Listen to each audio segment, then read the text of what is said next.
Hey Dave, welcome to episode 3 of COVID Conversations. Excited to have you here as a real estate broker here in the Boston area. Can you give us a little bit of background on yourself? Thanks for having me. Jeff, I've been in real estate going on 13 years now. I've been with Encore Realty. We started about 7 years ago. We primarily handle Brookline, Boston area, and surrounding suburbs, both sales and rentals, with a focus on luxury development. So kind of a well-rounded experience here. And obviously we're jumping right into COVID-19. Some of the stuff we do works well with that. Obviously we've been working together a lot. So why don't we talk about the different aspects and how we can help some agents get through this? Yeah, I'd love to hear about how your office and how your just normal operations have been affected, and if they've been affected, how you guys have overcome the changes that you've needed to put in place. Sure. I think everybody's been affected. To say otherwise would be silly. Our office has really been very tech forward from the beginning, whether it's web presence or just seeing how the industry is going to go and kind of staying ahead of a trend before it happens. So, word of COVID-19 was starting early January, and we kind of saw where this was going to go. Obviously, we didn't think it would be at this level, but thankfully we kind of got ahead of it to the extent we did. So we started reaching out to people we were working with, longtime clients, whether they were people that sold property with us year after year, or investors that were buying with us year after year, or landlords that we keep that relationship with, because when we work with investors, we keep renting and sometimes managing their property. So what we were doing was immediately getting out in front of it, first with video, and then when we realized that that wouldn't necessarily be enough, because it could be tough to do a video properly of a unit. We brought on our own team of VR tour specialists who would mostly be using Matterport. For those of you who don't know, Matterport's a really high-end version of VR tours where people can walk through. It's almost like the real thing. It's pretty great. So by having those people in-house, we were able to be prepped to do large volume of units without spending a fortune. Not that it ended up being cheap by any means, but it certainly allowed us to move forward quicker and get more done, which is really important, because eventually we got to the point where we couldn't show units, whether it was neighborhoods blocking us or tenants blocking us, which we totally understood. And then eventually landlords just not wanting us to show their units. And they would go ahead, a lot of the big boys would go and get video of their units, but it would be somebody in the office doing it. They didn't have a video background. So again, stuff would come out just a little hit or miss, for lack of a better term. So since we were getting ahead of that, we were able to provide our clients with a better experience immediately.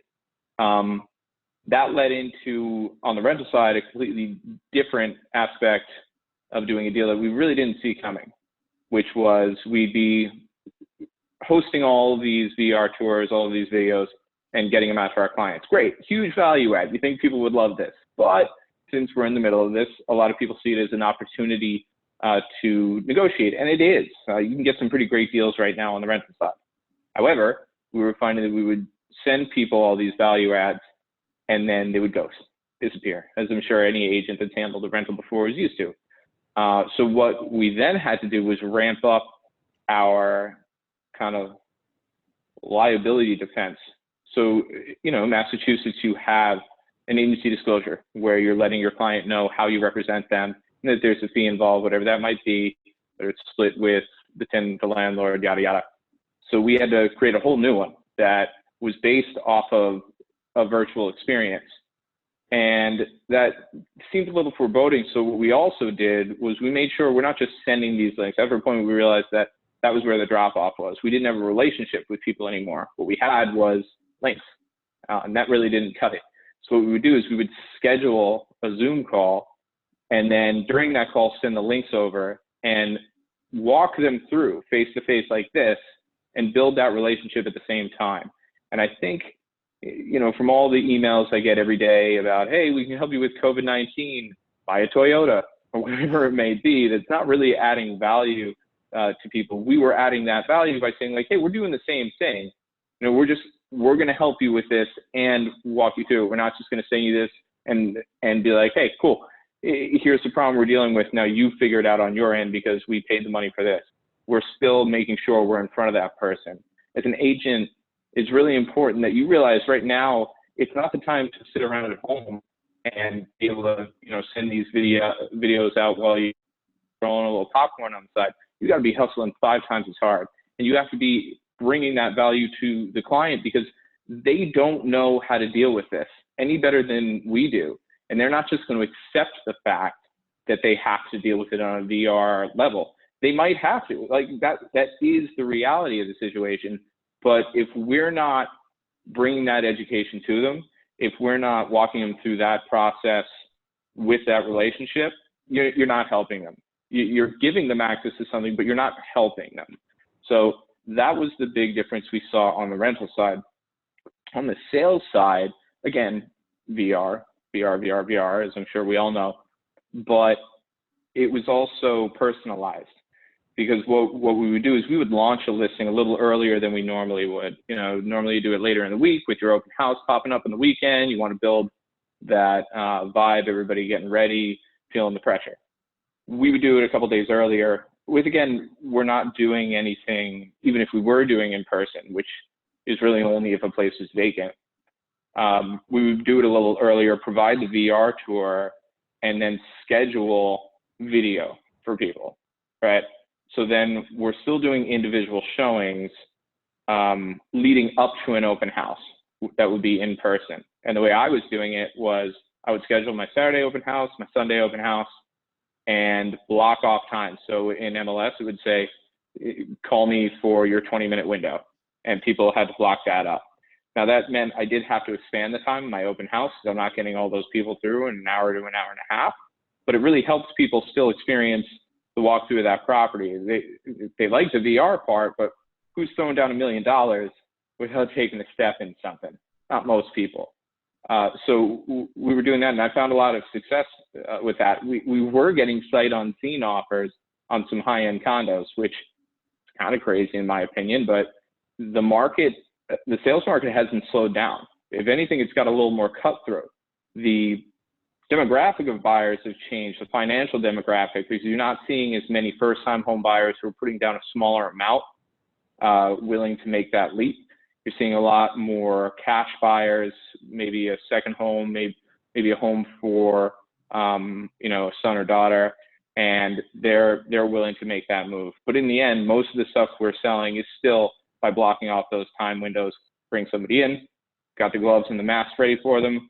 When we're moving to the next, everything gets Lysoled and everybody feels as comfortable as possible. And obviously we're lowering the risk to them and to my staff, which is important to me. So you have a physical office actually in Brookline, sort of adjacent to the edge of Boston. I assume that your focused market is the Brookline and then, the part of Boston that you are adjacent to. In that space, are you seeing a difference in listings coming to market? You mentioned that there still seems to be a lot of demand. Is there a certain price point where the market has been affected more than another? And just as it relates to your office, I guess, let me put a pin in that. We'll talk about that next. Yeah, I mean, we're on the Brookline-Boston line, one side of the street, Brookline. So depending on where you want to park that day, it makes life a little easier. However, it's strange because the Boston side is a little tougher. That would be Fenway for us. And, we do a lot of condos and some higher end buildings, and they're not moving the way you think they would. Now, our exclusive developments in Brookline, which is, again, a different animal because we control the majority of the new buildings in Brookline. They're ours. If you want to rent there, you got to go through us. So that demand is still there and there's really not much you can do about it. What we were seeing predominantly is the June rush that we would crush in Brookline all day long because people want to be in Longwood, people work in the medical industry. They'd be getting the residencies for June after match day. Within a week, we'd have done 90% of our inventory. That didn't happen. People weren't sure where they were going. So things got pushed back a little bit. Now we're renting more towards the July side. Although we do still get people now that are suddenly like, hey, I need to be somewhere June 1st to June 15th because maybe they already lived in the area and it dawned on them, hey, I don't want to be homeless because somebody else is moving in there at that time. Somebody else did rent that spot. So you don't really have a choice. You can squat. That's going to get ugly. I wouldn't recommend that.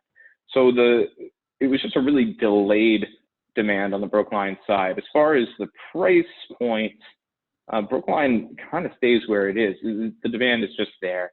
We're seeing a lot more people negotiating and a lot more landlords willing to negotiate, which is great. At first, there wasn't a lot of that. It was, I'm going to get my price. This is what's going to happen. And we would be making phone calls to people week after week and want to stay in touch with both sides, with our clients coming in as tenants, with our clients who own the property on these rental transactions. We need to educate them on the market all the time because they'd be calling other offices, and there's always that guy that wants to say, hey, the market's great, we're killing it. I mean, you're not. Newsflash, you're not. So then I'd have to get back on the phone with them and be like, hey, here's volume, here's average prices that are going down, here's what's getting those deals done, whether it's a half month free, where it's a little bit of parking for free, whether it's you have to pay a half fee. And that's how we were making sure we were reducing vacancy. The moment you go vacant, that's a whole month. So if you're paying a half fee, you're giving a half something away, it's obviously much cheaper. And then you're not risking another month of vacancy. So if you're July 1st and then you go into August 1st, you can just about guarantee that you're not renting until September 1st. So it was really important to us to get on the phone with those people so we can mitigate the issues that you kind of just brought up with me. Are you seeing a difference in private landlords versus corporate landlords in the benefits or the incentives that are being offered for new tenants? Yes, definitely. So the big boys, they've got the financial flexibility to be paying fees just across the board. I mean, it's Bill, you're talking about like a 1 year, 5 year, 10 year, 50 year pro forma, and this is how it's going to work. And this is what we've got available, chunk of change to put into fees. If you're talking, I own 2 condos and, you know, I make my small return, but the moment I give away a month free, that return took a dive, there wasn't as much flexibility there. But then pretty quickly it becomes a lot more urgency when they realize, okay, well, that 1 month isn't great. 2 or 3 months, that's going to tank and I'm going to be negative on my property this year. So that's kind of shifted a bit. Unfortunately for the smaller guys that didn't listen right away, they might face that vacancy. We're doing our best over here to make sure everybody's taken care of. But the big guys, they still have some vacancy and they're just pushing no fees all day. So people that are looking for a good deal, it exists out there right now. So questions about your buyer clients. The credit market has tightened up significantly over the past few months. Have you had experiences with your buyers that are having trouble obtaining loans, or has that not been an issue for your market? Generally, it hasn't been a problem. In Brookline and kind of our surrounding areas of Boston here and the kind of level of properties we're dealing with that are kind of on the higher end, people are prepared to put down a lot of money. So, you know, if they're buying cash, then it's a non-issue just to begin with. But, you know, if they were willing to put down 30, 40%, and they, you know, they came in like, oh, we'd put down 20 and maybe things were a little dicey. All right, well, we'll put down 30, 40. Then it just really wasn't a problem. A lot of people are obviously going after those rates that are pretty fantastic. But again, at the same time, like you mentioned, the banks were tightening up on them. Here and there, we've had people who are first-time buyers again, who are looking to do what was working just 4 or 5 months ago, and now it's a little bit of a problem. Maybe you have to use a one-time gift, something like that. But we make sure to work closely with them and their lender to kind of pull through that. And instead of just running a pre-approval where you're talking about debt to income, credit, and some other things in there, it's really a little more hand-holding because you want to make sure they're taken care of. And again, as an agent right now, you've got to be going that extra mile. If you just expect that their lender is going to get it done, you might as well expect that your deal may or may not go through. So you're at your office right now. Are other agents that work for you at your office as well? Are they coming in regularly? Are you seeing them less frequently? And how has that affected the general operation of your office? We definitely kept everybody out for a little while there. I mean, money is money, but the team and their health is paramount.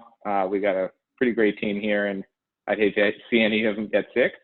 So I'd say for a good month, it was very rare that anybody would be here. I'd be in here handling finances or just little stuff that as a broker I needed to do.